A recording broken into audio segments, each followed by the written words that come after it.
Sound is rolling. Okay. I'm Kat. I'm Hayley. And this is the Night Classy Before Christmas, the podcast where two teachers unwind, sip wine, and each teach a lesson we can't teach at school.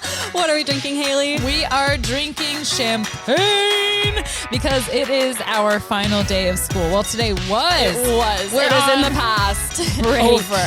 It is over. Yeah. Demolished. And we are about to be too because, like I said, we're drinking champagne and we have Frechnet. I think that's how you say it. Anyway, that's what we're drinking right now. It's champagne or bubbling wine. I'm not sure if it's from the city of Champagne. Probably not. Cordon Negro Methode Tradizionale. Extra dry. That was very good. Thank you. And it has glitter in it. It does. It does not come with glitter. Disclaimer, does not come with glitter. We added the glitter. Kat is bougie today. I mean, every day, but especially today. You brought on the edible glitter. Yeah, I felt like we needed the edible glitter because today is a day of celebration and we don't have to go to work for 2 weeks. And also, I also want to note that we are a bottle of champagne deep already. We already drank the sweet rosé sparkling. Let the record show. Things have happened. Things are happening. There was a photo shoot. There was bringing an entire Christmas set and piles of presents into the office. There's a lot of moving parts. Only imagine what the security guard thinks at this point. We're constantly coming in with costumes and clearly bundles of alcohol every single Friday. Just open containers, walking into this very nice professional office building. We're coming in blasted, wearing costumes, carrying open glasses of wine. Yeah, or even if we haven't started drinking, we walk in, we're like, hello, good evening, how are you? And we leave, we're like, peace out. Yeah, turn up.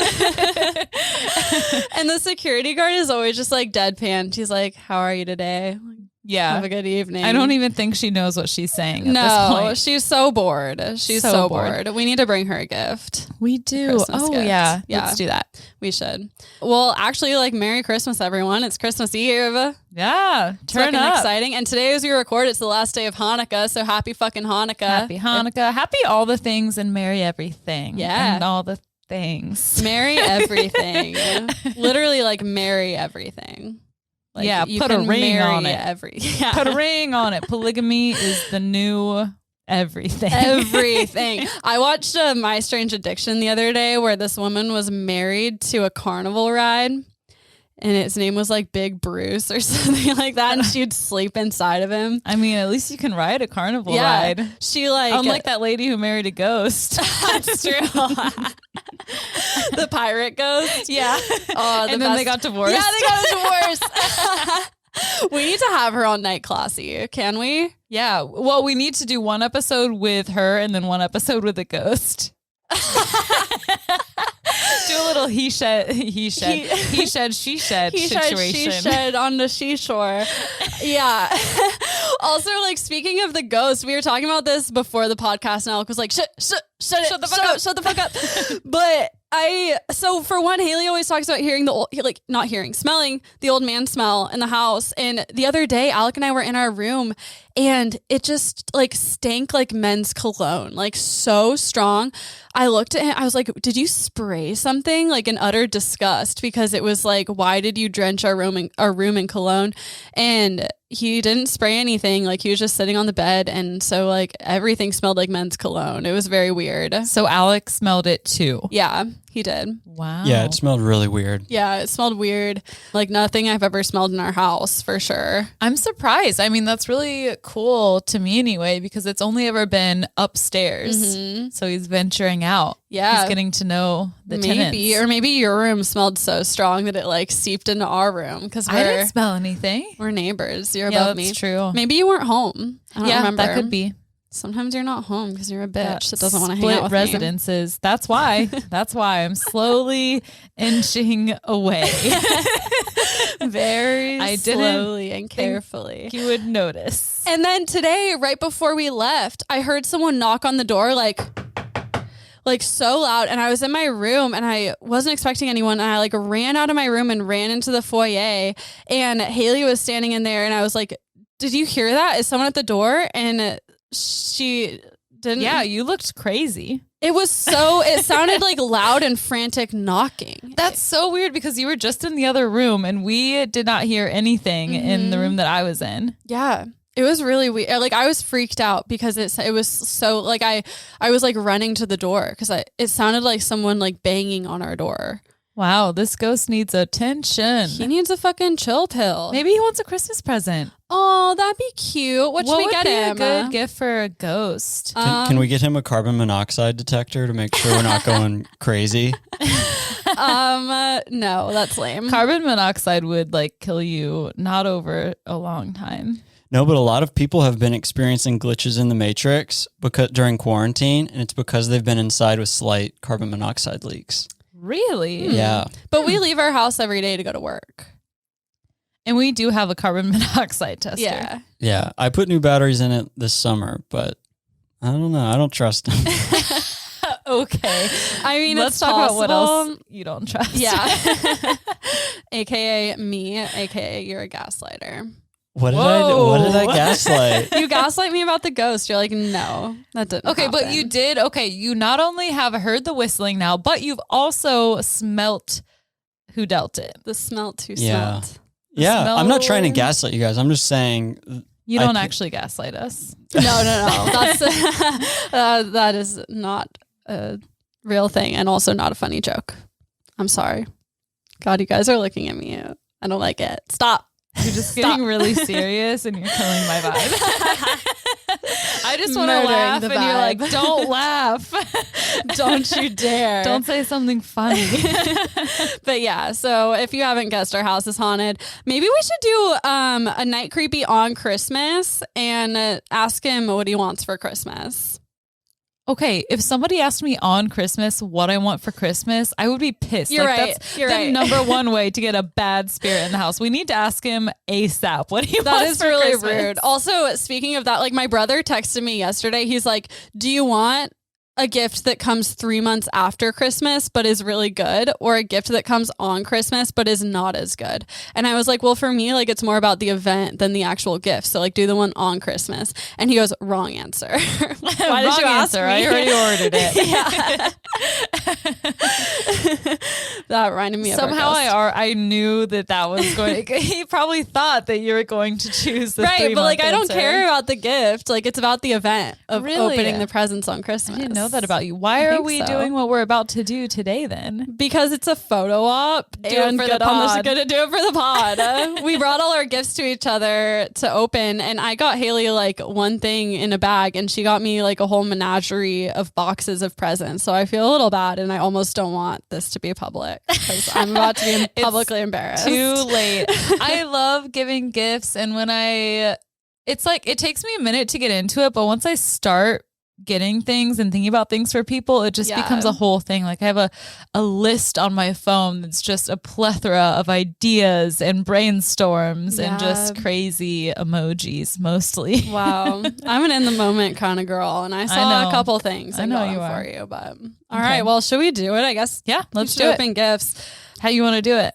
I don't know. You want to take turns? Yeah. Okay. I'm gonna take turns. I think I think you should open the one with the pink ribbon first because that's Okay. just a general. I thought the pink ribbon was for Kelly.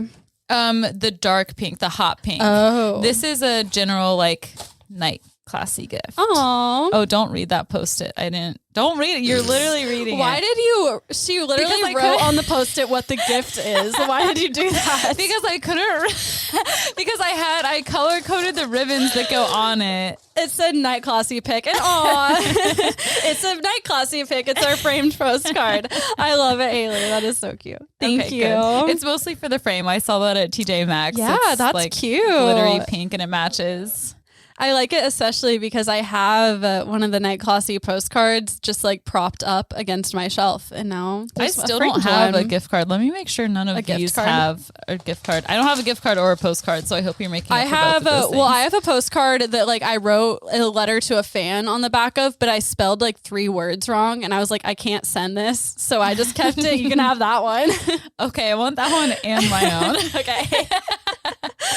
Should I keep going, or do you? Yeah, I think okay. you should open Okay. one. All right. Also, I I know you probably guessed this about me, but I'm like terrible at reacting to Christmas presents. I get like mad anxiety. I'm not that worried about it. Reactions. I think I killed it, and you're gonna like it, and I don't care what your face says. I know I'm gonna like it, but I just like don't want you to expect some big reaction because I'm not good at this. No, I don't expect some big reaction. Yay! Yes, it's the Exploding Kittens game that I've almost bought at Target for myself like 8 times. I'm really glad you did. I'm excited. I can't wait to play.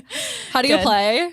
We'll have to read the directions. Okay, you don't know. No. I mean, I did read it. I looked into it. I almost bought it on Amazon, and then we were at Target the day after Black Friday, and everything was like on super sale. So we bought a ton of shit at Target that day. That's dope. Also, sorry I'm doing this so fast. I'm trying to like make less editing for Alec. I feel like I'm just like grabbing presents. Thank you. You don't have to explain yourself. Okay. Ooh, what's this? Ooh, hot cinnamon spice. Ooh, herbal black tea. Okay, so this was you. You're welcome. This was one of those things that was like 30 things on Amazon that you need to buy right now. Really? Like one of those BuzzFeed articles. Yeah. So I don't really drink tea a bunch, but I was like, Kat and Alec do. Yeah, so, we love tea. Thank you. You're welcome. Ooh, orange with cinnamon and sweet cloves. Smells very... Can I open it and smell it? Yeah, do it. Do whatever you want. Never mind. It's too hard. I'll do it later. That's what she said. Yeah. Okay. Trying to do this fast. Ooh, pretty. Yes. Yes. Yes. Yes. Yes, Daddy. Oh my God. I'm so happy. Thank you. You're welcome. I was telling Hayley about these like wine glasses I saw on Instagram that were like colored glass, and they were like artisan made and like hella expensive. And she got me a set of colored glass wine glasses.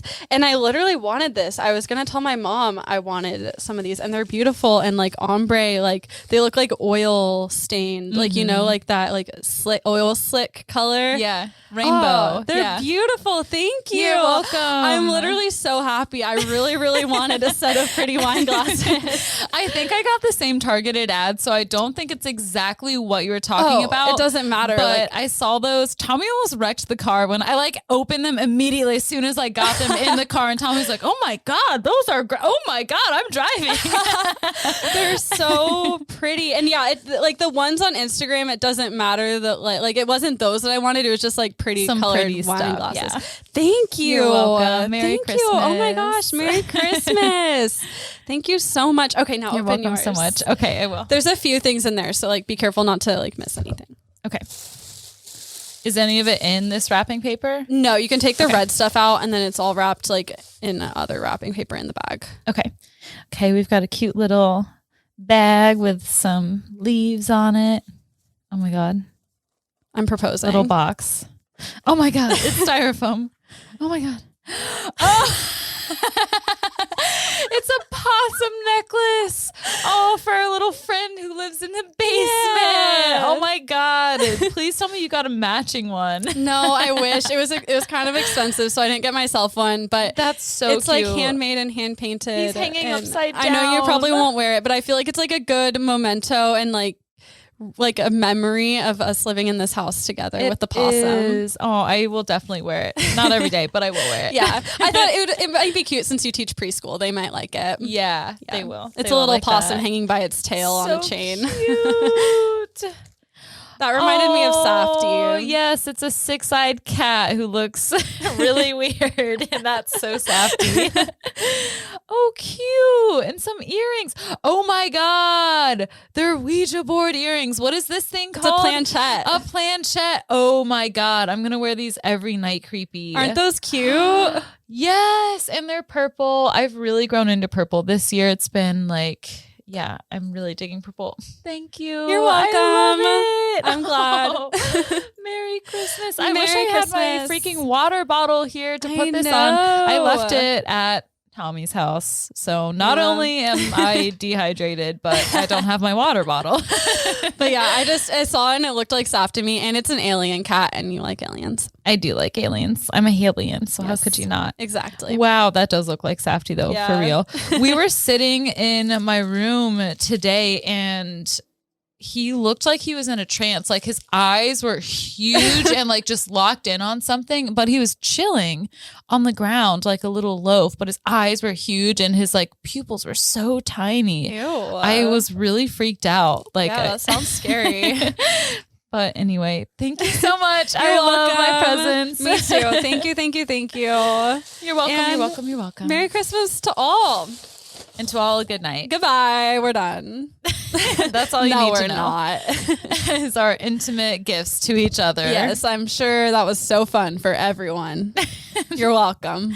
That was our gift to you. Right. Listening to other people open gifts. Our lesson was you knowing more about us so that you can send us gifts. Oh, yeah. So now that you kind of have a palette of what we like,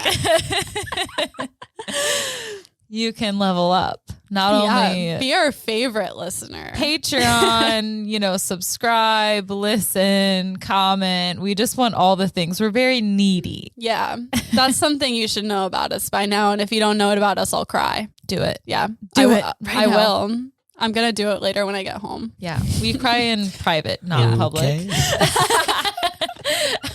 Okay, I think that just means we need to move on. Okay, let's move on. I just have like one more thing before we get started. I don't know if we mentioned it on the air, but we like have listeners in every state except for North Dakota. And I was bitching about it last week. And now we have a listener in North Dakota. They downloaded all 39 of our episodes. I don't understand what happened.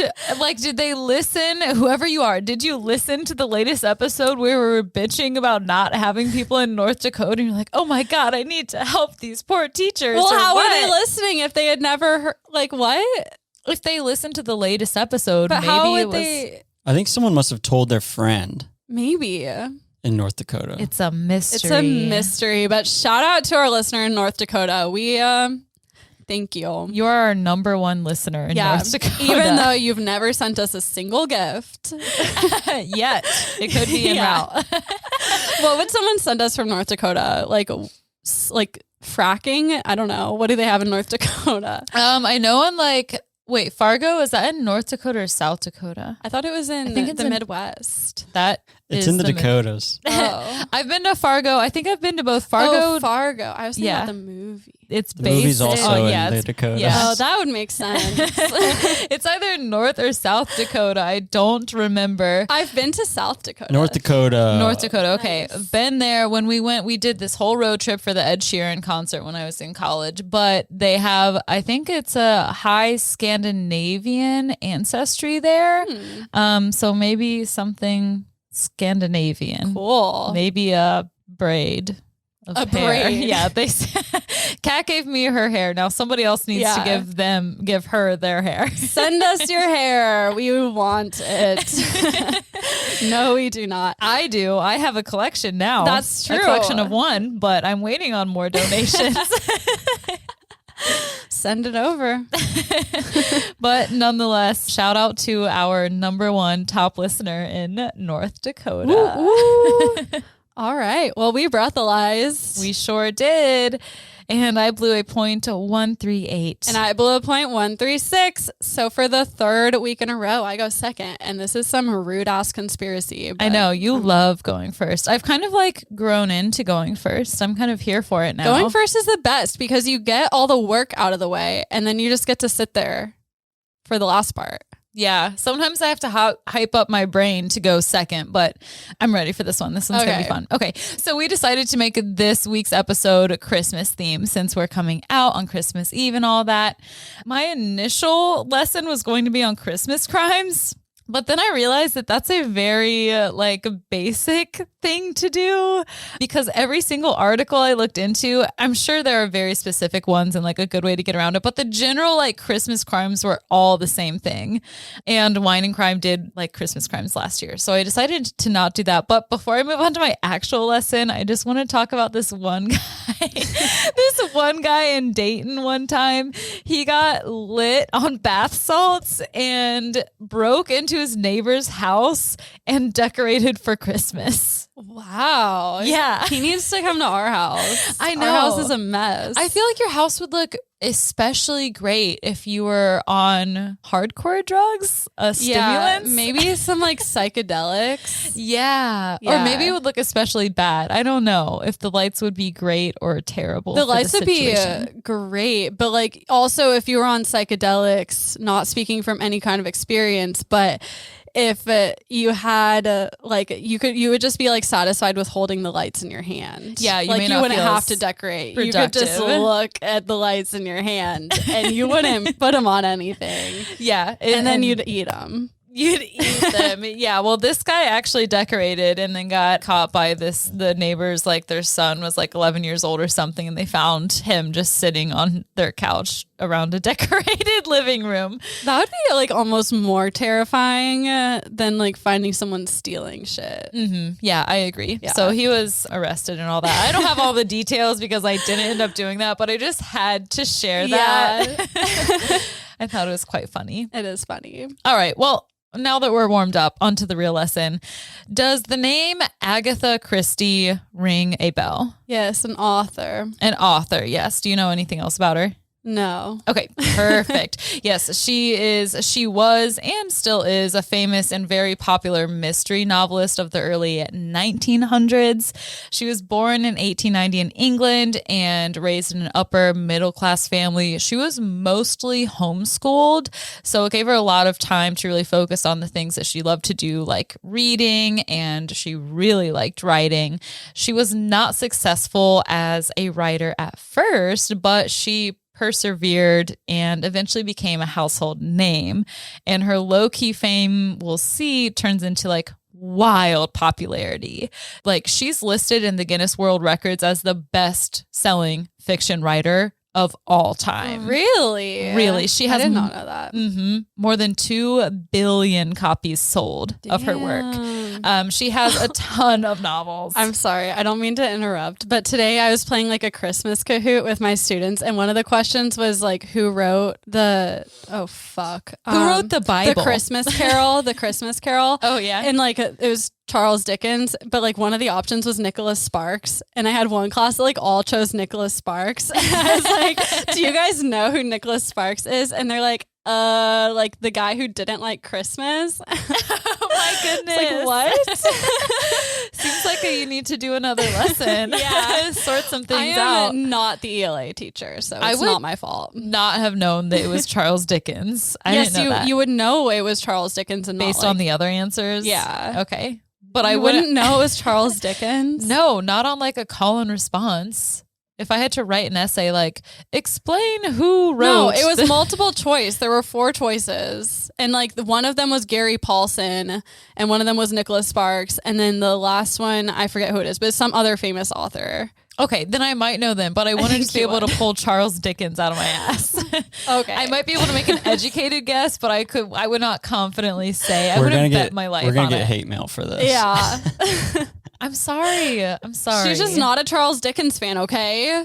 Right, get off my Dickens. Yeah. But yeah, this isn't about Charles Dickens. This is about Agatha Christie.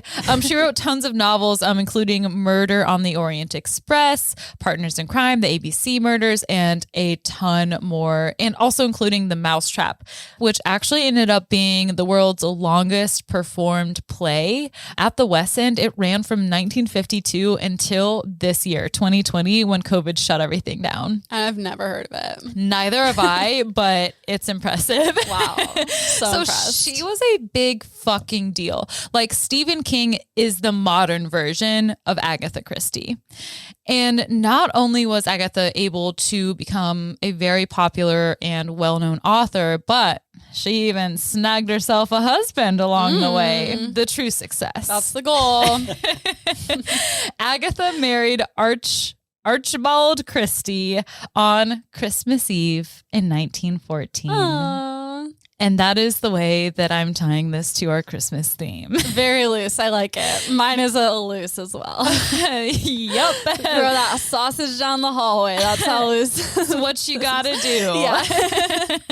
Because we don't want to be too basic and cover Christmas crimes for the 100,000th time. No offense to anyone doing that. No offense. Yeah. I mean, I did Krampus earlier this month, which is pretty basic. Yeah. There are times that we're basic and there are times where we're not. And I think this is not one of those times. I think we're special and unique angels. Angels, definitely. Yeah. I don't know about special or unique, but angels. Anyway, so Agatha and Archibald, they get married on Christmas Eve. That's because he was actually home from leave while he was fighting in World War I. And during that time, Agatha was also volunteering at hospitals for the Red Cross. And during the war, she learned a lot about poisons. And all of that knowledge would later show up in her novels. So her service ended in 1918 and Archie was reassigned to London where they rented a flat in St. John's Wood and began their marital bliss together. So this is when Agatha really had her chance to set out as a writer, and after plenty of rejections, her work started to get published, and as we'll see, she went on to do really great things. But I'm going to pause before all these great things, and we're going to focus and zoom in on the year 1926. At this point in time, Agatha is 36 years old. She's married to this guy, Archibald, and they have a daughter together. Her professional life is going like super great. She's getting to see some success. Her personal life is not so good. One day, Archibald comes to Agatha and he's like, first things first, I want a divorce. Second things second, I'm having an affair with a woman who's not you. Bam, bam. Papa. Right in the ticker. So they're like, I don't know, maybe we can like try and work this out or do something. So they continue on for a couple months until Archie one day comes to her before the weekend.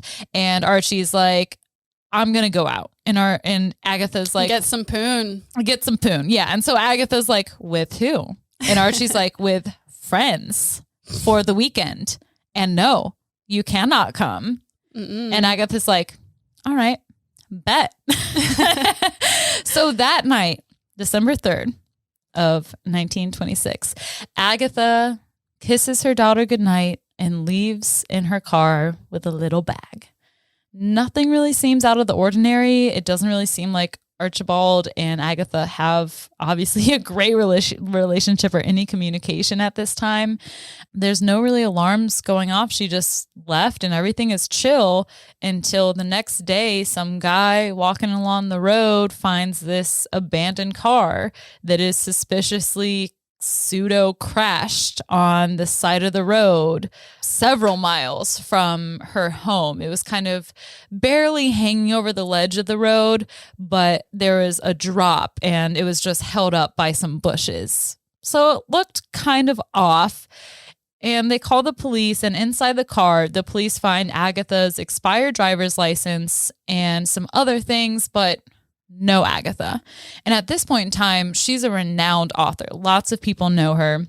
So it's instantly a news story. Police mobilize immediately. There's over 1,000 police officers, over 15,000 volunteers searching for Agatha. I'm not saying I want to disappear, but like, I would want to know how many people would volunteer. It must be pretty satisfying to watch your own search party. I mean, if you can watch your own search party, it'd feel good. You like show up in a hoodie with sunglasses, like in Mean Girls. She doesn't go here. She didn't even go here. Agatha went there. It was also actually one of the first times that airplanes were ever used in a missing persons case. Oh, damn. I was wondering about that last night because Alec and I were watching an Unsolved Mysteries and they had a baby went missing and they had a helicopter like circling around New York looking for the baby. I'm like, how does that help? Like, is the helicopter really going to see a baby? I mean, if they knew what color car or had some They didn't know anything. distinguished- They didn't just know knew a anything. baby went missing. I mean, people love to spend money, and helicopters sound very expensive. I guess. to use. Maybe it was a news helicopter, but they made it sound like there were helicopters searching for this baby. And I'm like, how is that helpful? I mean, Maybe- do everything you can to save the baby, but like, what? Save the baby, but at what cost? Yeah. Can only do so much. Maybe it was a psychological thing where it's like whoever stole the baby, like if there's helicopters flying around in the sky. Maybe. Also, I grew up in like kind of like a bad neighborhood, and every time there was a helicopter flying around nearby, my mom would like bring us inside, and like we couldn't play in the yard because like it was looking for someone usually. Oh, wow. Yeah. Okay. Wild Good- ride. Good times. Yeah. Where I went to college, there was always helicopters because hospitals. Oh. Yeah. Yeah. So we'd be like, hey, is that a bird or a helicopter? I'd get an email from my college like every day saying someone was stabbed on campus. Yeah, me Yeah. too. Multiple times, maybe not multiple times, but a few times there were like active shooters on campus. Really? Yeah. A guy I was dating in college, he was a ref, and there was a game and everyone had to take shelter because there was an active shooter on Oh campus. my And like we were God. getting updated, and I was like texting my college boyfriend at the time, like, hey, what the hell? What the hell? Is this a drill? No, it was not. Everything was, I mean, as fine as it could be. Okay. Glad everyone was okay. Yeah. Anyway. All right.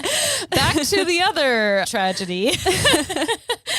After a couple days of looking for Agatha, like several days of looking for Agatha, the police are like, you know what? No news is good news, right? Let's just call this whole thing off. And they call the whole thing off. What? And the reason they used for their like backbone in that decision was because apparently Agatha Christie's brother-in-law got a letter from her telling him, her brother-in-law, that she was just going to a spa and she wanted to get her relaxation situation on. Yeah, but she left her bag. She left her bag. She left her driver's license. And okay, how often are you going to send a letter or even now a text to your in-law versus like your best friend? Or, I mean, obviously, not her maybe we don't husband. know how close she was to her brother-in-law, do we? No, not really. I don't know. Maybe It just they seemed were a best little friends. weird to me. Maybe Yeah. they were. It is a little weird, but like, I mean, I don't know. Maybe she just wanted to disappear. Yeah. Get away from her crazy ass douche of a husband. Yeah, that's true. And that's what the police thought too. 2 days later, after they had called it off, the police were like, you know, maybe we should just keep searching for her just in case this alleged letter is unreliable. Did they look at the handwriting or anything? I couldn't find any information about that in my research. Also, Yeah. I don't know how extensive they looked at handwriting and things like that in the 1920s. Mm-hmm. It's hard to say. And what state was this? This was in London. Oh, okay. Yes, or in England. Some of it was like Same near thing. London. Yeah. Nope. Geography. Charles Dickens, London now. We're going to get killed by the English people who listen to this. Not There's the same. only a couple. Oh my God, that's not a good motto to have. Yeah. Great take. Canceled. Anyway, If I'm gonna get canceled for something, it let might it as be well that. be for Yeah. might as well be for not caring about other countries. I'm xenophobic, but just against English people. Just kidding. Okay. Just kidding. Yes, major kidding. Love Maybe we the should, Brits. like anytime we Bangers and mash, figgy pudding. All good things. Charles Dickens. all I know Charles is Charles Dickens and Agatha Christie. Also England, sometimes London.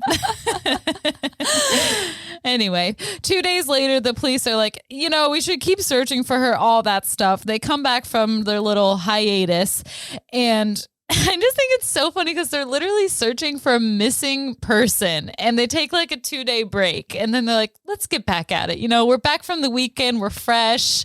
She's still missing, but how missing is she? It's just like a weird how police have always been terrible at their jobs. Has there ever been a time where they weren't? It's uncanny. It's crazy, actually.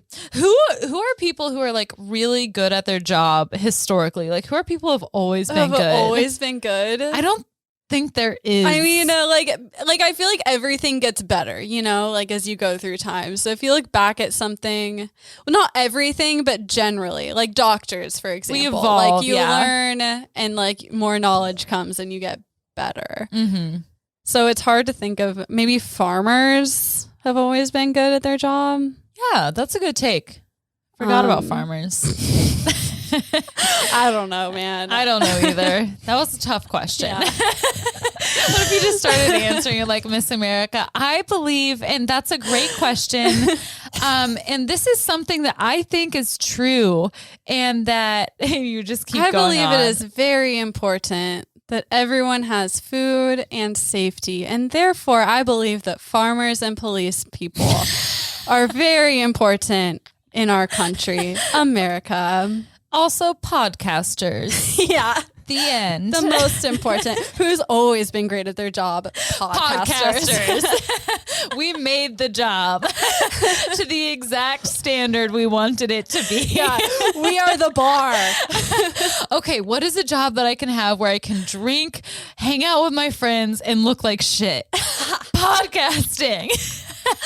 Except the only time a week I look good is for the podcast. The podcast is the only thing I do. Yeah, same. I show up to my job looking like absolute shit. Like I literally don't even put on makeup and I wear the same sweater every day. And then it's time for like our Friday night podcast and I get ready. Oh yeah. I'm like, okay, oh my God, I only have 2 hours to get ready. Shit.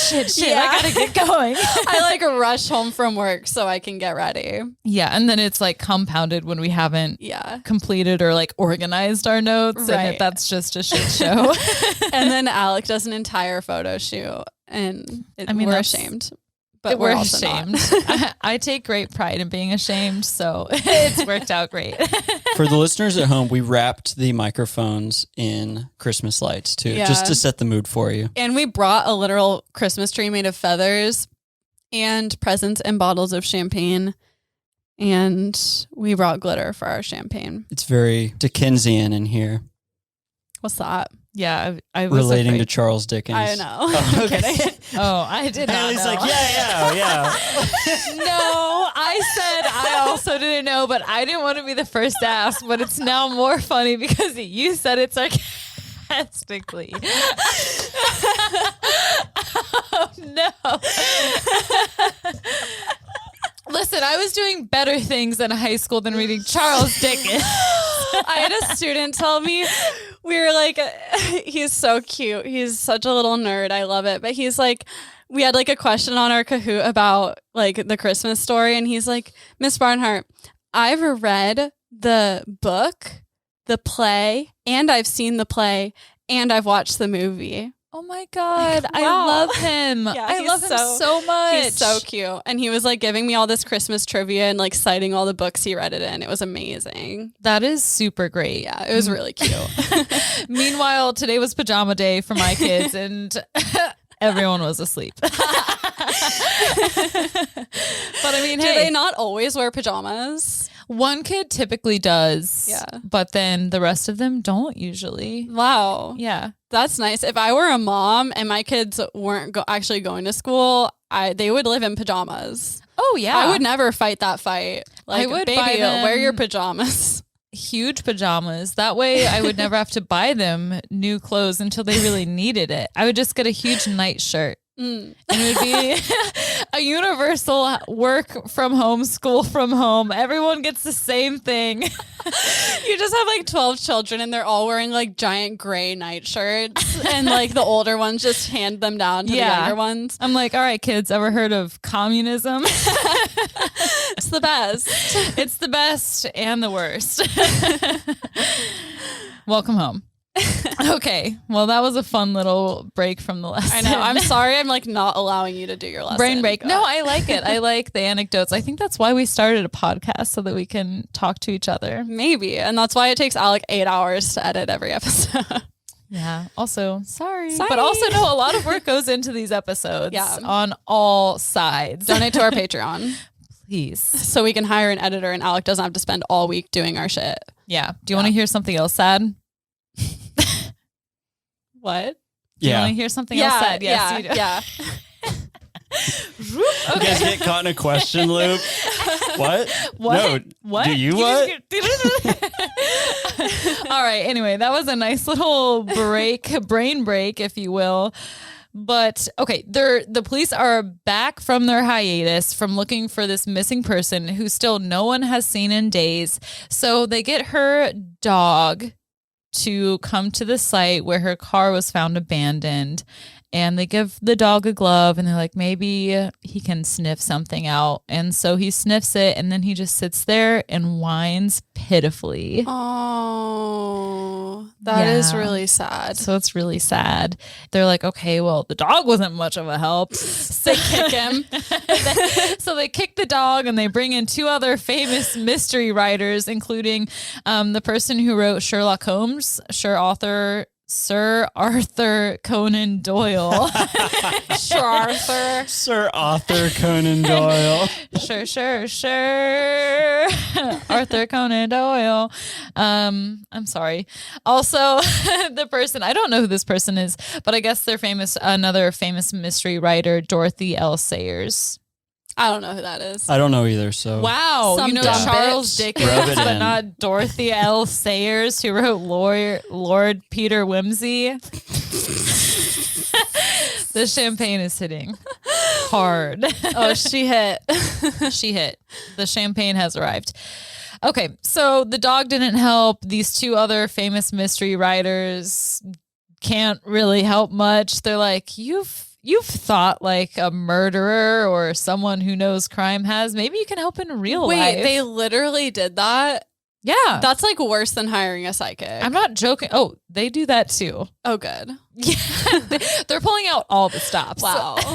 Except doing their own job. Right. Just like John Mulaney's joke. They pull up and all they have is just blood everywhere. Come take a picture of this blood. Fingerprints. Walk right through it. Step on up here. Oh, God. There's a chunk of hair. That's disgusting. Throw it away. Yeah. Ew, mop it up.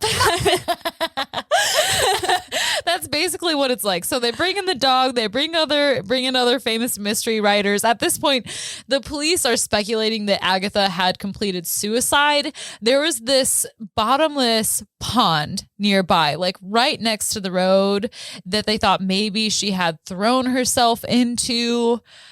They don't really. It's real hard to drown yourself in a pond. Bottomless pond? All you have to do is swim into oblivion. In the fucking pond. Also, not everyone knows how to swim. Water can be super dangerous. Yeah, but a pond is shallow. This was a bottomless pond. Get this through your head, Kat. It's bottomless.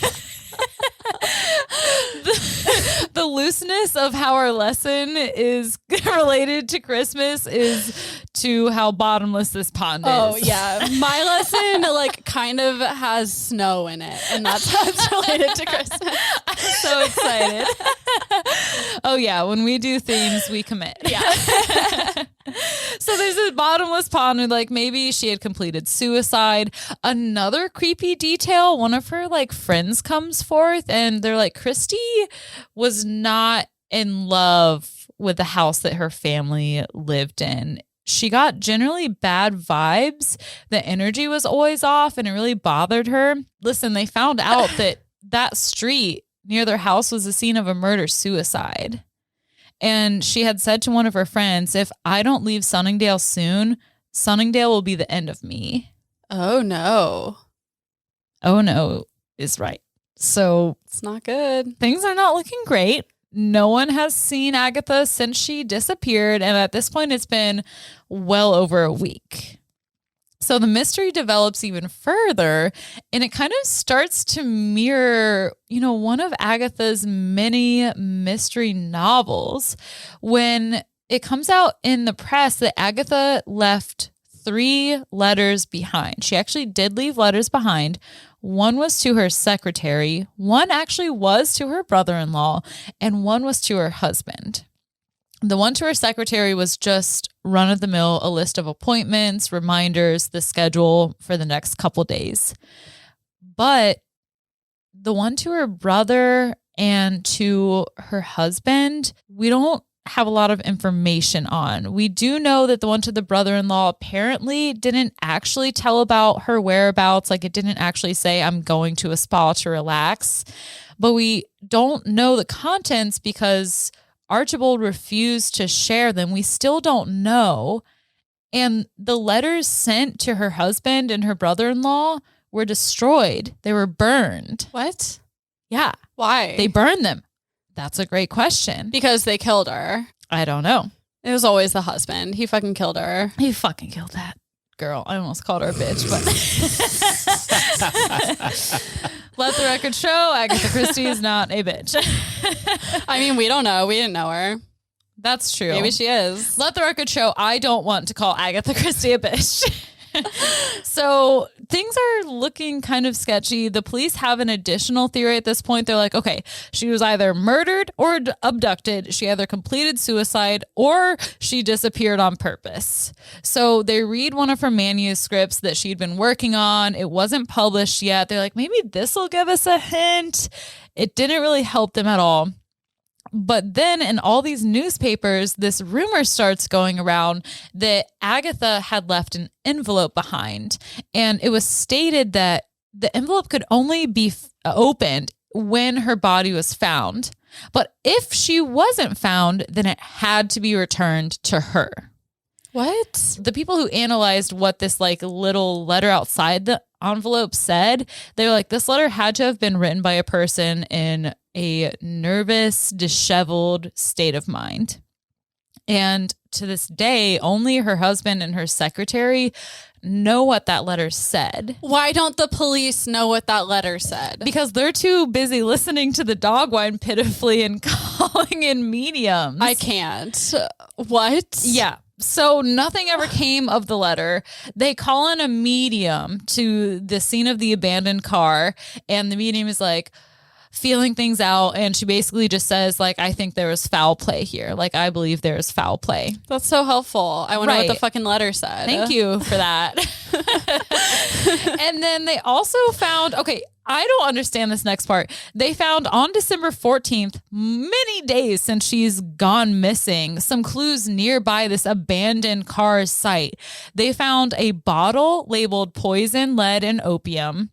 They found a torn up postcard, a woman's fur coat, face powder, the end of a loaf of bread, a cardboard box, and 2 children's books. And they just didn't see this until 2 weeks later. I guess not. I don't know. They just found it. It seems kind of impossible that they would have just found it then, so over a week after she had initially gone missing, especially with how many people were actively searching for her. Do you think her ghost is just fucking around trying to make it a crime novel? Yeah, she's just trying to have a great time. Apparently, that's the only explanation for police being no, that's not true.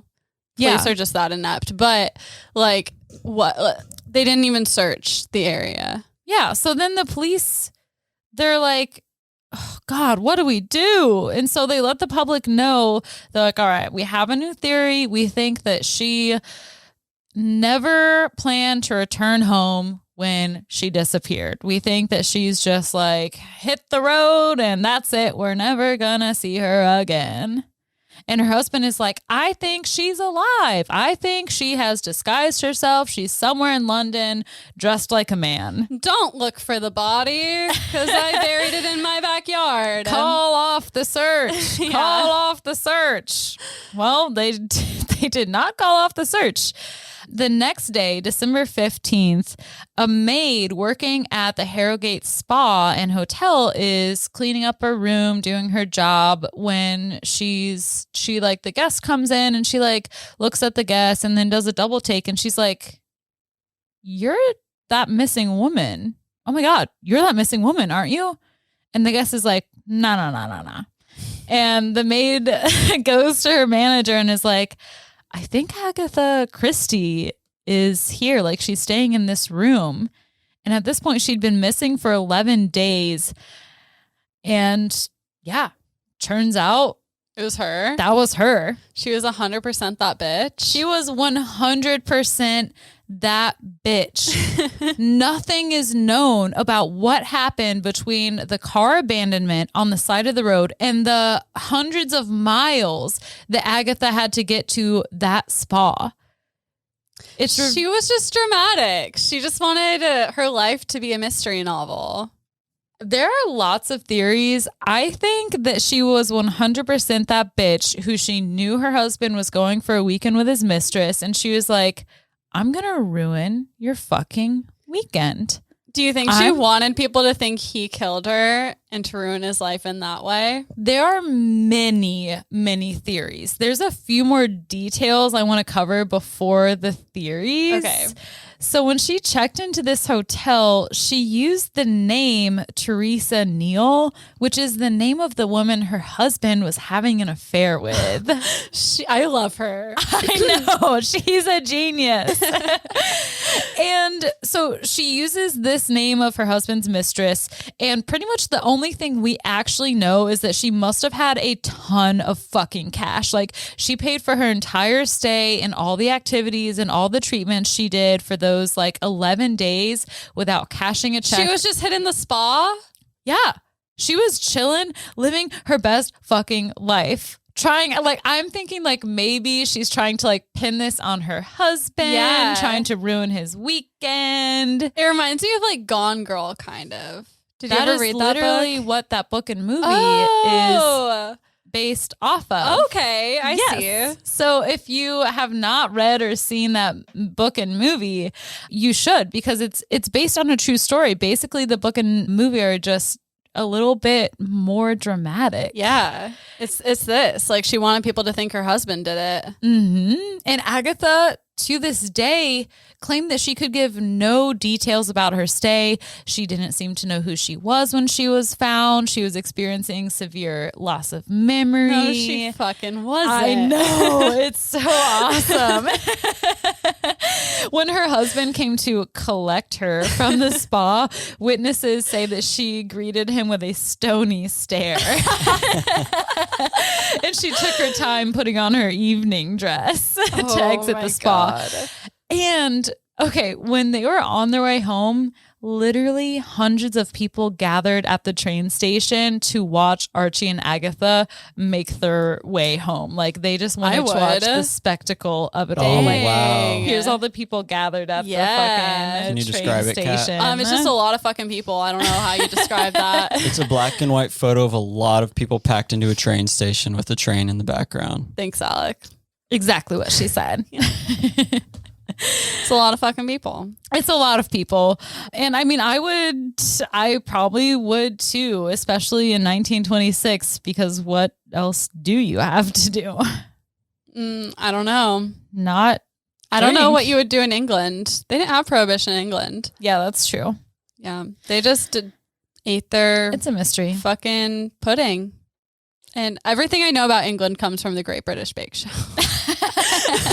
Well, Agatha ate her pudding and fucking had it too, because we still don't know anything about how or why she disappeared, but we know that her real life mystery translated extremely well into the fiction world. Newspapers started publishing her novels in serial form, and publishers started having to crank out new copies of her book as they were just in high demand. Yeah. So she got even more famous, even more wealthy. She divorced her shitty ass husband about a year later, which is a year longer than I expected. She had to make sure she had that money first. Yeah. She's like, let me just like sit this out to be sure. Let me lock it down. Yeah. And she's like,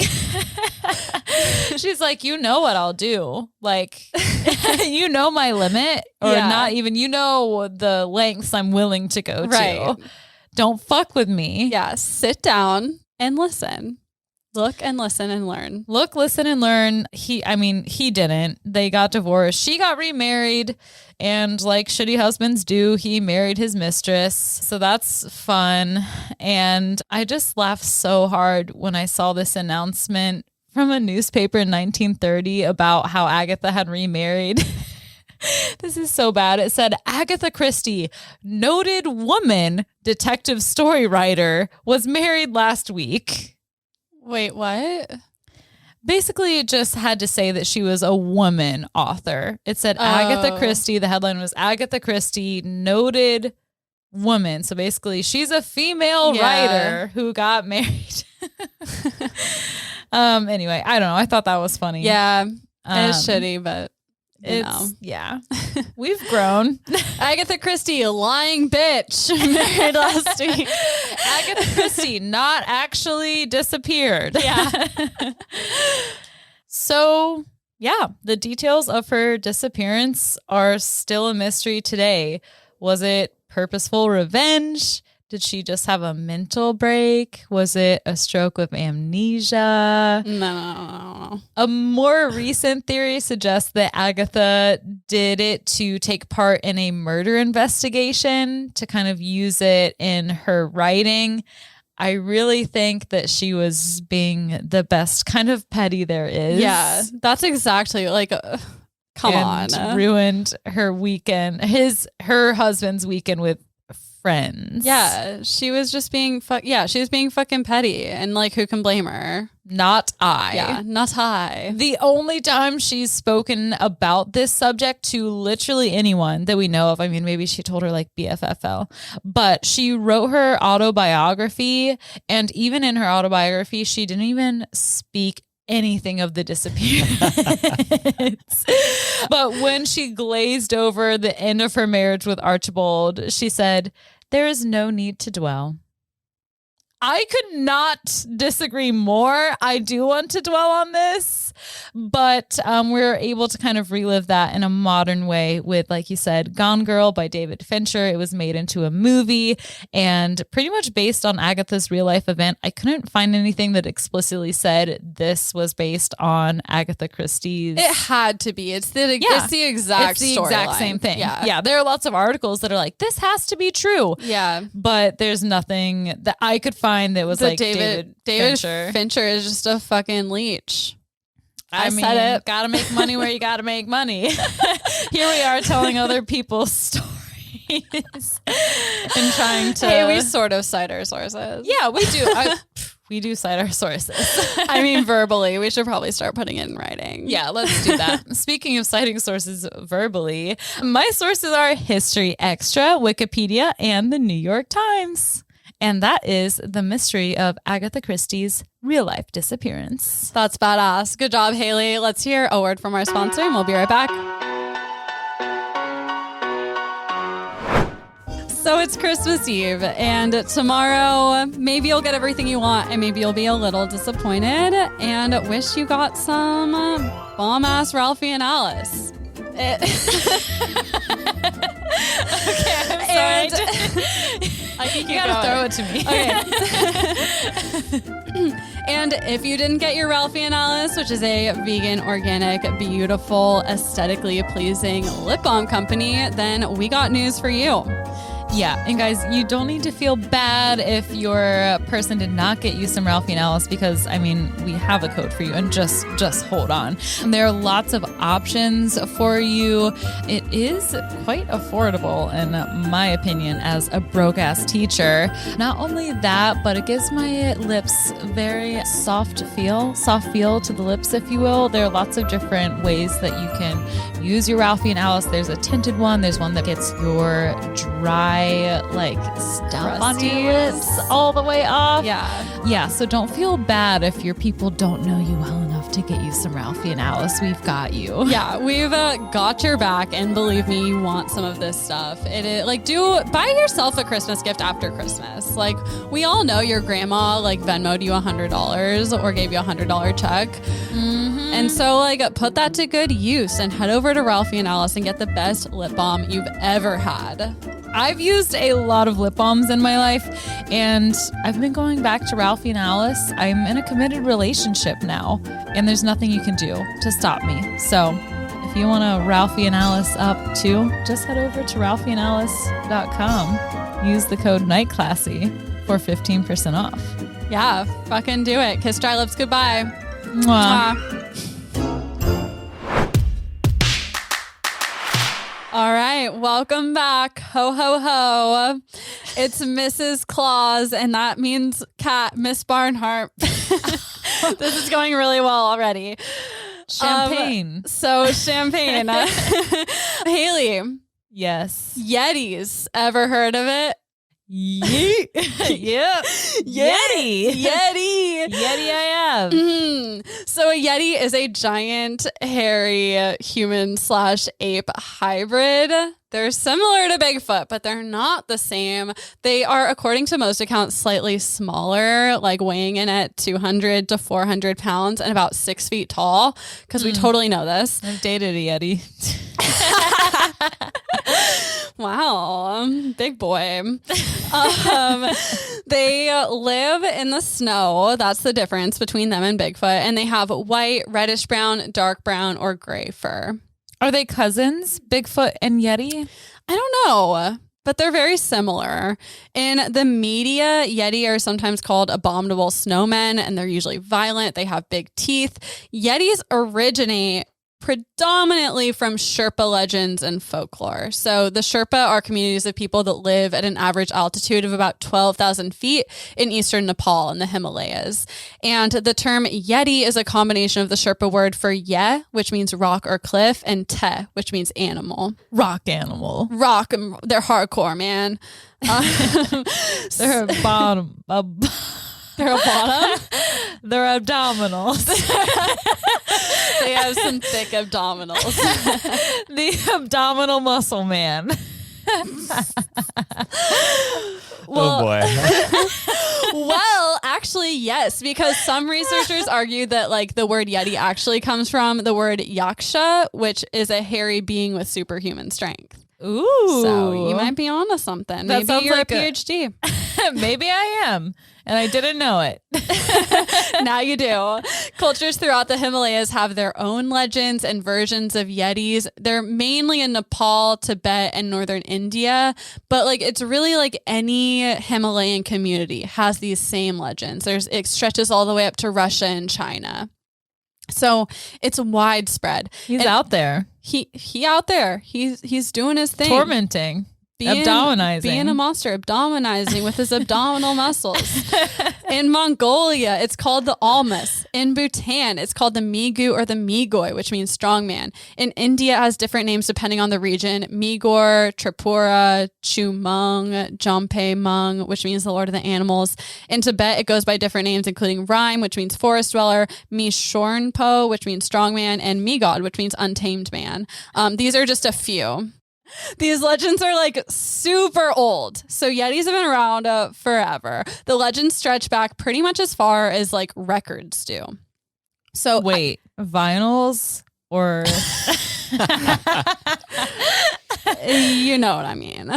Okay. Like written records. Like slabs. If you need me to literally spell it out for you. Written. Like cave drawings have Yetis? I don't know about cave drawings, but like I feel like records is a very broad term. We'll get into it, but in a lot of Tibetan Buddhist monasteries, there's I almost said Montessori monasteries. There's like a written records like from thousands and thousands of years ago about these Yetis. Okay. So like our written records from Tibet, like this is how like they go back a long time. Literally a long time. Yeah, a long fucking time. Like try 326 BC when Alexander the Great conquered the Indus Valley, and he was like, show me a fucking Yeti. He just rolled up in there, conquered all the people was a huge ass and was like, okay, show me a Yeti now. And the locals were like, we can't show you one because Yetis can't survive at such low altitude. Yeah, you idiot. Yeah, stupid idiot.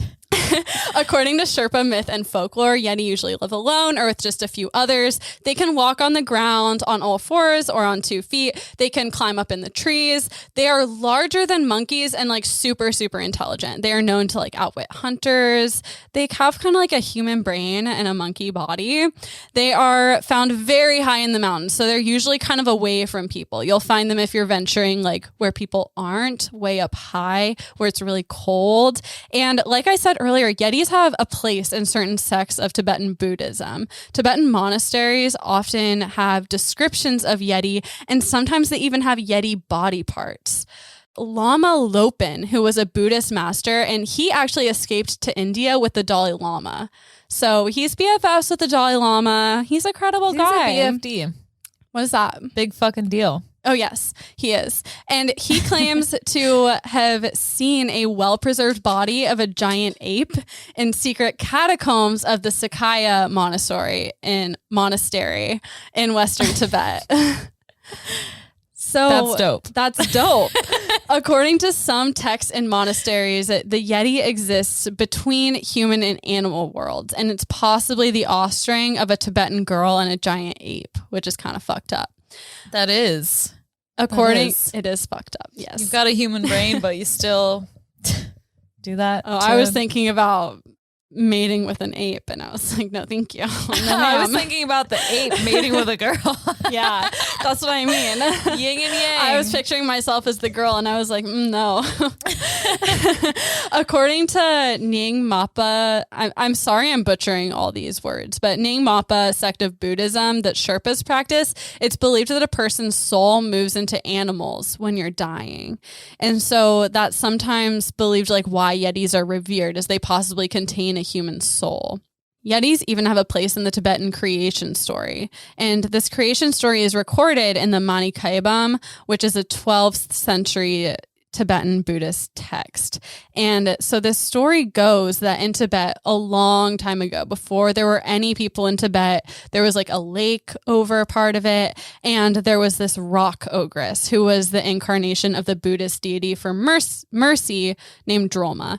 And she met a monkey who was the incarnation of the Buddhist deity for compassion. And his name was, I'm so sorry, Chenrezig. I've never heard such a name like that. I'm sorry, Chenrezig. And this rock ogress and the monkey fell in love, and they mated, and they gave birth to 6 monkey human children. And these children were short, hairy, had flat faces and tails. So they were cute. Eventually, these monkeys evolved into humans. And it's believed that wait, the same monkey kids, or they had kids who had kids? They had kids and they had kids. And eventually they became the Tibetan people. And that's where know. Oh, okay. Well, Sorry, keep going.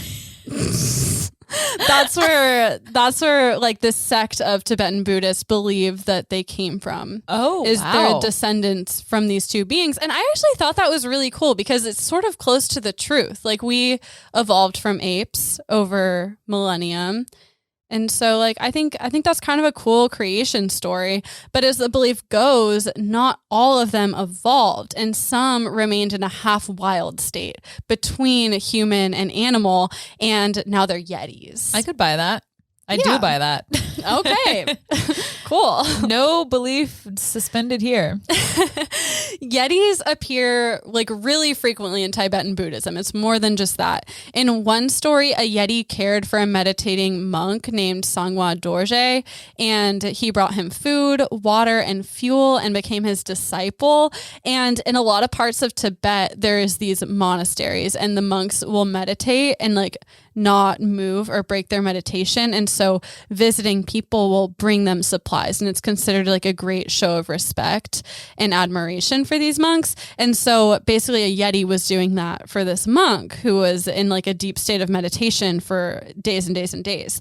And when this Yeti died, Sangwa Dorje kept its scalp in the monastery. And this scalp was used for ages. It was used from like the time this was recorded, like way back, thousands of years, for fertility rituals. It was kept as a sacred relic until it was stolen in 1999.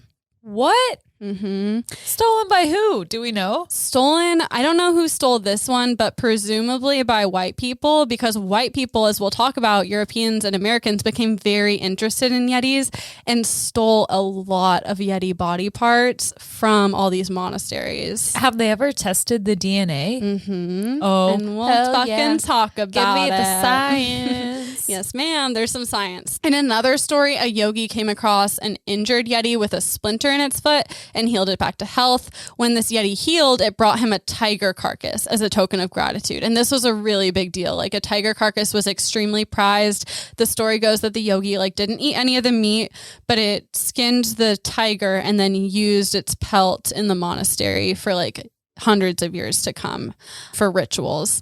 But Yetis can also be scary. A researcher named Shiva Dakal collected 12 traditional stories from the Sherpa about Yetis, and in all the stories, Yetis are dangerous. In one story, to get a revenge on a group of Yetis, the Sherpa make like this story kind of confused me, but they basically like make a big show of drinking and fighting each other in front of the Yetis, so the Yetis like want to copy them. Like they think that that'll make the Yetis do that too. Yeti see, Yeti do.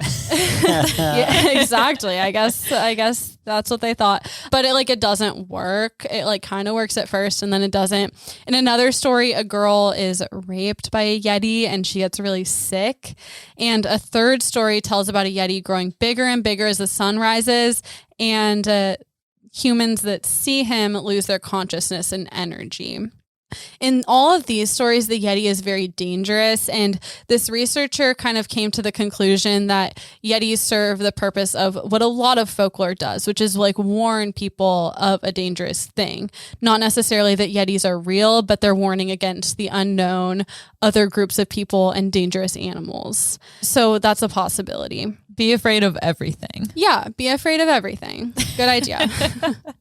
But like also, if you are living in the wilderness, like do be afraid of unknown animals. Or, don't live in the wilderness. Okay, these people do not have a choice. If you do live in the wilderness, be afraid. Yeah, exactly. Just be on guard. Be on guard. On guard. Yetis are sometimes believed to be there's sometimes like an intersection between them being deities and them being dangerous. So in some villages, they believe that these are like mountain deities, and they're dangerous, but they're also like something to be revered. And mountain daddy. Yeah, it's a mountain daddy. Like, you don't want to upset them because like by doing immoral things, kind of like Sky Daddy. And so if you do immoral things, the Yeti might come down from the mountains and bring people things like illness, property damage, crop destruction, or death. Those all sound bad. I wouldn't want to face the wrath of Mountain Daddy. No, you don't want to upset Mountain Daddy. So Yetis, like we just talked about, they go way back in the cultures of Himalayan people, but their introduction to modern European people came in 1921 when British explorer and politician Charles Howard Bury led an expedition to Mount Everest. And when he was on Mount Everest, he was like on a little trek and he saw some footprints in the snow. And he asked his guide like what kind of animal they came from, because they were these huge footprints. And the guide said Meto Kongmi, which roughly translates to man, bear, snowman. And he was like, well, what the fuck is that? And so when he returned from the expedition, they were met by another like European reporter, and they told him the story. And when they told the reporter about the footprints they saw, they translated it poorly. And instead of man, bear, snowman, it translated to filthy snowman. Then when the reporter wrote about it, he thought that abominable snowman would sound cooler. So he wrote that. Whoa! Oh my gosh. I love knowing the origins of commonly known names and things. Stuff. It's fun. I like origins. What about it? Tell your fucking friends. It's a fun fact.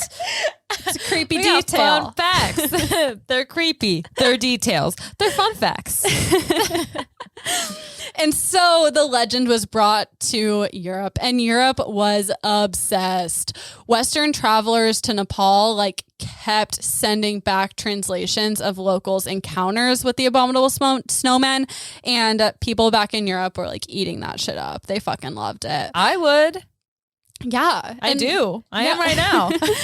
And like a lot of sources say like that's where this, like, of course the indigenous cultures in North America had the Sasquatch legends, but like this tell of the Yeti kind of like brought the Sasquatch lore to the main stage to like white people in America. They're like, okay, this is cool now. Like Sasquatch is going over the pond. Yes. Across the pond. He has gone across the pond. And Myra Shackley, who's the author of Still Living, Yeti, Sasquatch, Neanderthal Enigma, describes... Wait, what did you just say? I can't talk. No, I think I'll you said it restart. perfectly. There were just so many words. Can you say it again? Myra Shackley, who's the author of Still Living, Yeti, Sasquatch, and the Neanderthal Enigma. There's so much to unpack. Yeah, I think when you said it the first time, it all came out as one word. Yeah, it did. I wrote it in italics on my screen, and maybe I just like it was all blended together. You talked in cursive. I'm a little drunk. So she describes a 1942 report where two hikers claimed to have seen Yetis in the form of, quote, two black specks moving across the snow about a quarter mile below them. They claimed that, quote, the height was not much less than 8 feet. The heads were described as squarish, and the ears must lie close to the skull because there was no projection from the silhouette against the snow. The shoulders sloped sharply down to a powerful chest covered in reddish brown hair, which formed a close buddy fur. I don't know what I wrote. Mixed with straight hairs hanging down. So they have like a bunch of fur, and then there's like long strands hanging. Another witness described a Yeti as, quote, about the size of a man, the head covered with long hair, but the face and chest not very hairy at all. Reddish brown in color and bipedal, but it was busy grabbing up roots and occasionally emitting a loud, high-pitched cry. So, oh, no. I do not like everything else before high-pitched cry. I was like, yep. I would just observe that. And then high-pitched cry, I would be very scared. Yeah, it's scary. And like this is creepy. Like this is quite the description. And I actually have a story because I grew up in the Pacific Northwest where Bigfoot is a thing. Like in Greenwater, like the mountain, like right before you get to Mount Rainier, it's like right by my hometown, and it's like a big Bigfoot hub. And one time I was camping up there, and I was driving up there, and we went camping. Like my boyfriend at the time had set up the camp ahead of time, and then like he went back and picked me up when I got off work or something, and it was dark when we were driving to the camp. And the whole time driving up there, I just had a pit in my stomach. Like it just didn't feel right. Something was scary. And we got out, and like the tent was already set up, and we went to the tent, and we had got like teriyaki, and I was eating it, and I just like felt wrong. And there was like a weird smell in the air, and like a lot of times like Bigfoot is said to have a bad smell. And across the river there was a light, and it just like kept going on, and then it would go off, and then it would come on, and then it would go off. And I yelled across the river because I was so freaked out. I was like, it has to be a person. Like, I'm going to like say hi, and I want a response. And so I yelled across the river. I was like, hello? Like, and like the light was not far away from us, and there was no response, but the light was moving. Like it was like someone had a flashlight.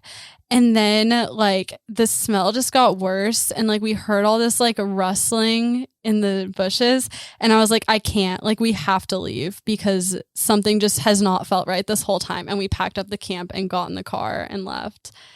And maybe that was a Bigfoot. Maybe I was just being dramatic, but either way, it was really scary. It was something. Mm-hmm. And I really, really think everyone should listen to their guts. Oh, you yeah. had a bad feeling no matter what, whether it was Bigfoot or something maybe scarier. Right. And I don't know if I had a bad feeling just because like it's like going to a campsite when it's dark out kind of feels scary anyway. Yeah, I want to transition into camping. Right. I don't want to just be full-fledged camping just at thrown dark. into camping. No.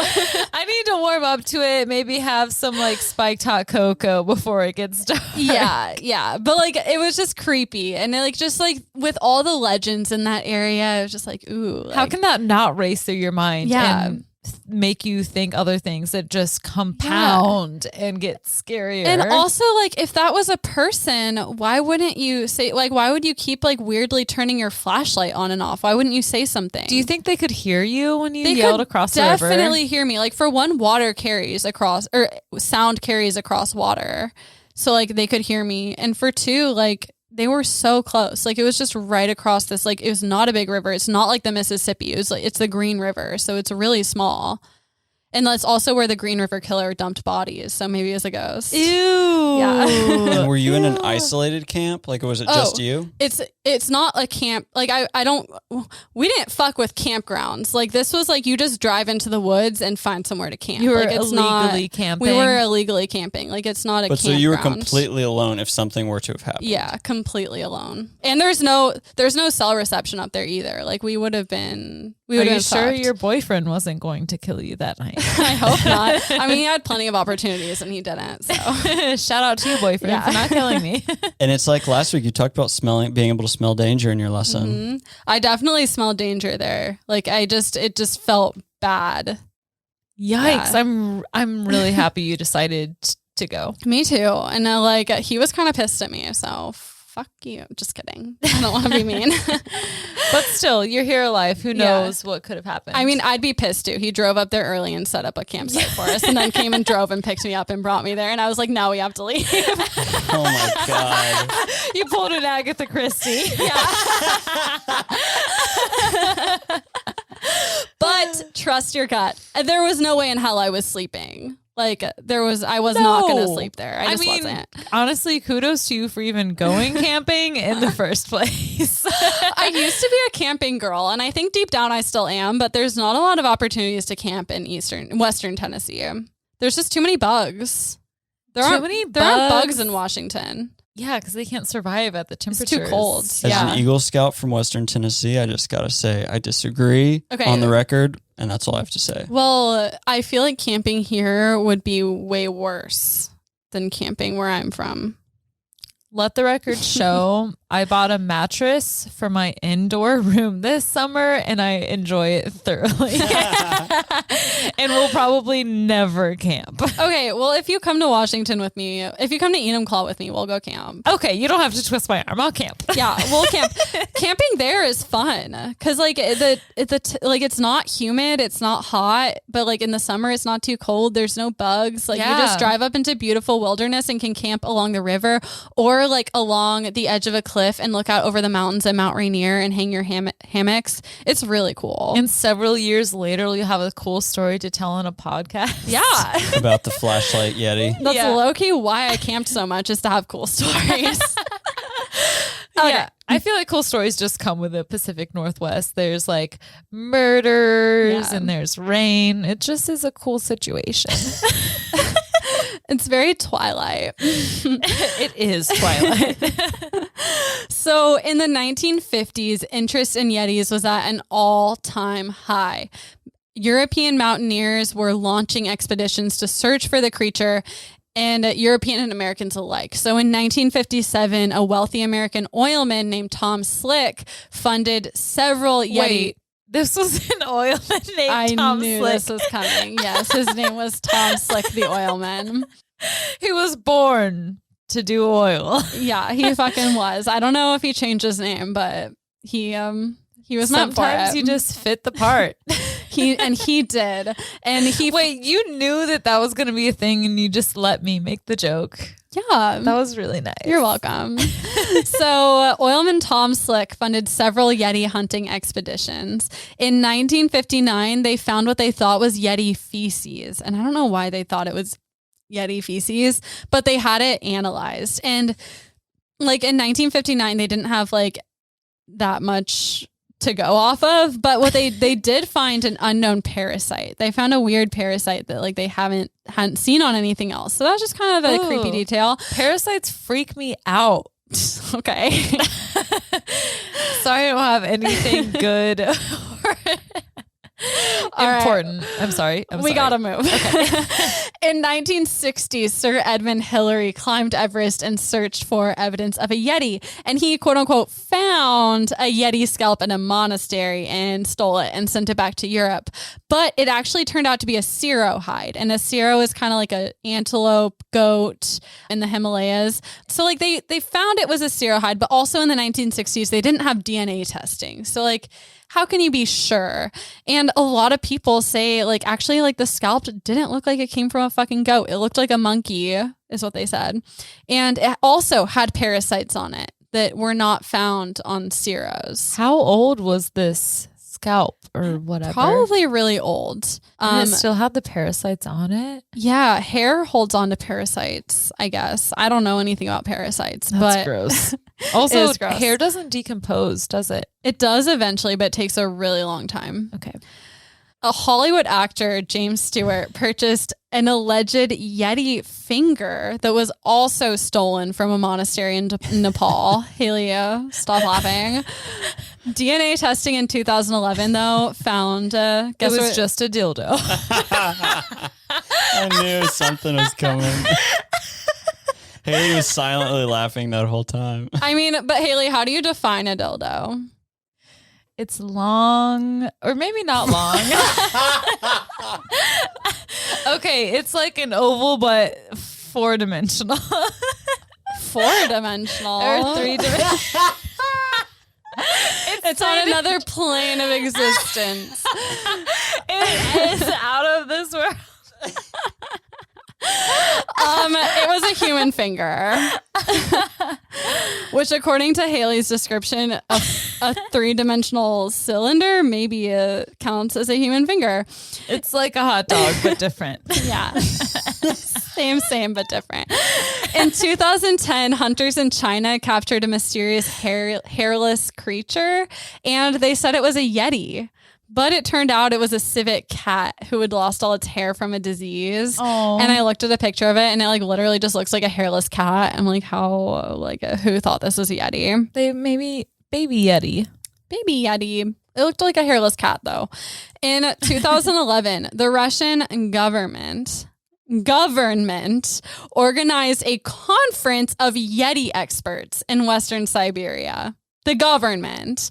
In that group was Bigfoot researcher and biologist who claimed he saw evidence of a Yeti. And not only do they exist, but he saw nests and shelters built by Yetis made out of twisted tree branches.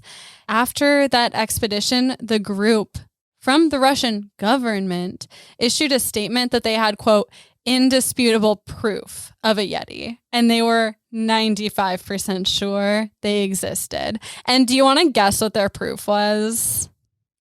No, I don't. Okay. Well, then I'll tell you. Do you want me to guess what the proof was? If you don't have something witty, their then own no. 2 eyes. They had better proof than that. They found some gray hairs on a clump of moss. Well, if they found gray hairs on a clump of moss and knew it was a Yeti, then I've got some news for you. I don't know what that means. Also, the Yeti nests, like, so this researcher was like, yeah, like the Yetis make nests and we saw them. They were fucking fake. They were like, he claimed that like they were like Yeti, like twisted off branches, like it just pulled these branches, but like they were clearly cut with an axe and like fashioned into these nests by humans. And they were located just off of like a well-traveled trail. Like they just like put them off the trail a little bit and then marched these researchers in and they were like, look, a Yeti nest. This was obviously a hoax by the Russian government. And color me surprised. Right. The intention behind it, we think, is to increase tourism. To increase tourism. And they were also like, fuck you, America. Our mystical creatures are better than your Sasquatch. Yeah, we got the proof. Suck on this finger. suck on this gray Sasquatch called a Yeti. And this was in a very impoverished coal mining area. So it's kind of like probably meant to revitalize this area, which like I get it, but also like this was a very poor attempt. Over the years, all kinds of quote unquote evidence of Yetis has been found. So footprints, videos, skulls, bone fragments, hair samples. And like, what is it? Is it really just a hoax? I don't know. A lot of people are trying to find out. Mountaineer Reinhold Messner is like the most famous Yeti hunter, and he claims to have seen a Yeti with his own eyes in the 80s. And he believes the Yeti is very real, and it is a bear. He believes it's a bear. He believes that all the footprints come from the same giant bear and not an ape man. And in 2014, genetic testing actually backed this up. So professor of genetics Brian Sykes and his team at Oxford University tested 36 samples that supposedly belong to Yetis. A lot of these samples were stolen from monasteries, which is not cool, but some of them were donated and given willingly. So they tested them and compared them to the genomes of other animals. And most of the samples matched well-known animals like cows, horses, and bears. But they found that 2 of the samples were most genetically similar to a Pleistocene, like a prehistoric giant bear that lived 40,000 years ago. Oh, hell yeah. Let's get our Yeti on. Let's get our Yeti on. And so the team believed that this is possibly an unknown type of bear that's a hybrid between this prehistoric giant polar bear and a modern brown bear. And they were like, oh my God, mystery solved. The Yeti is a giant, weird bear that we've never seen before. However, researcher and big ass fucking wet blanket Ross Barnett of the University of Copenhagen in Denmark decided to just like double check Sykes' findings. God, he sounds like the biggest wet blanket. Yeah. And he's on record saying like, I wish I didn't have to do this. Like it would have been cool if it was a prehistoric polar bear, but like you just gotta double check. Shut it up. Yeah. shut it. And so he found that the DNA actually didn't match the Pleistocene polar bear, but instead matched modern polar bears. And the matches were very, very small, like so small that this was probably just a result of damage because where they take DNA off of the hair, it's on like the outer layer. And when that gets damaged, it can be like really hard to read the DNA. And these samples were super, super old. These results were replicated by another team of researchers who concluded that it's very unlikely that these samples came from anything but a brown bear. So that's a bummer. But one thing is for certain, these samples did not come from a primate. So they came from some type of bear, probably. Yeah, dang it. Probably. But the fact that Yetis are or were primates is not as impossible as we may think. Recent discoveries show that there were populations of mountain primates up until pretty recently. Remains discovered in 2008 of an extinct species of human called the Denisovians were found in Siberia. Genetic analysis shows that they survived for hundreds of thousands of years and only became extinct about 40,000 years ago. Which, wow, that's not long. Yeah, in the grand scheme of things, that's not that long ago. And fun fact about the Denisovians, they interbred with humans and Neanderthals. And They got around. And some modern humans, like Melanesians and Aboriginal Australians and Papuans, some of them have small amounts of Denisovian DNA. Ooh. Yeah, isn't that cool? That's so cool. I love DNA. Me too. And analyzing things. It's crazy. It's so fun. I do it all the time. There's also the Homo florensis. I hope I'm saying that right. In Indonesia, which survived until only 12,000 years ago. So I don't know. They were recent. Off the top of my head what was going on 12,000 years ago, but that's crazy it's really recent. It's very, very recent. And this is interesting because in Indonesia, they have legends of creatures similar to Yetis, and they're called the orang pendek, and that translates to short man. And these Homo florensis, I don't know how you say it, they were really small. They were only about 3 to 5 feet tall. according to their skeletons. And so like this small man legend of these like ape human hybrid creatures may like just date back to like really old stories years and years and years ago, or date back like not quite as far, but like with people finding these skeletons or these fossilized remains. So there might be a layer of truth to this. And like these legends still exist in Indonesia. Like people still claim to see these things, kind of like how people still claim to see Yetis. And a lot of these sightings in Indonesia come from scientists who document this creature and say, I think it's like an unknown primate. I mean, so many times you see articles that are like, this species that we thought was extinct, we actually found another one. Mm-hmm. And yeah, species unfortunately go extinct all the time these days, but we're also discovering so many things that we thought weren't there, or like even new species. I think it's really honestly impossible to say this is or is not a species. Yeah, definitely. And I mean, it's tough to say that there's a species of primate we don't know about because they're pretty big, they're easy to spot, and like their food source is similar to humans, so they're going to be around humans. It's a stretch, but maybe. Also not helpful to the credibility of Yetis existing is the fact that looking for Yetis since the 1950s became a tourist attraction and a money-making opportunity for people in Nepal and Tibet. A lot of villages there make a lot of money from that, like Russia was trying to fucking do. Villages in the mountains of Tajikistan and Kyrgyzstan were known for having designated Yeti witnesses who could tell tourists about their sightings and then charge them to guide them to places where Yetis are seen. So, you know, they did that to make money. It's all about the money. You gotta hustle. Money.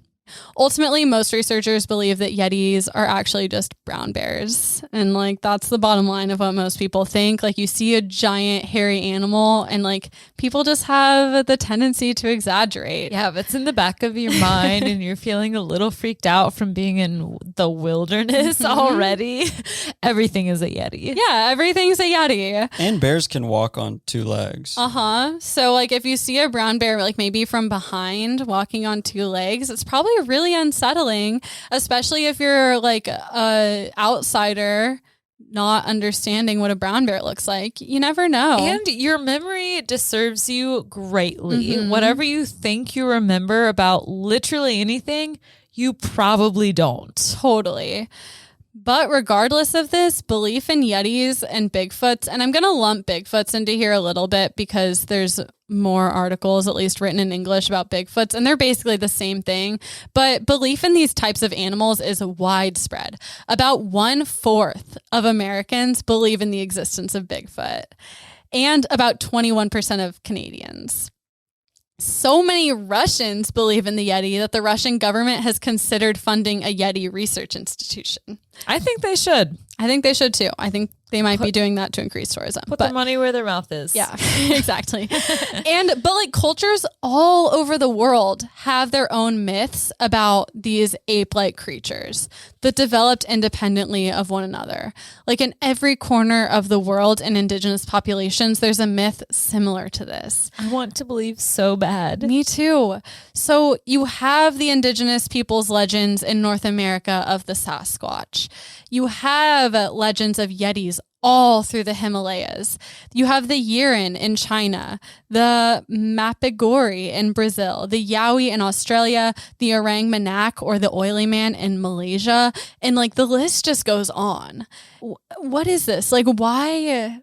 If it's not real, why do all these cultures have the same legend? Tell me right now. Unfortunately, researchers don't really know why. That was rude. I know.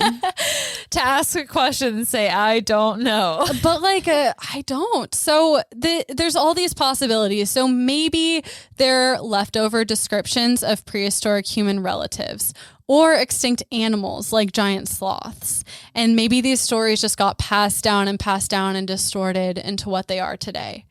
Maybe. That seems highly likely. Yeah, maybe.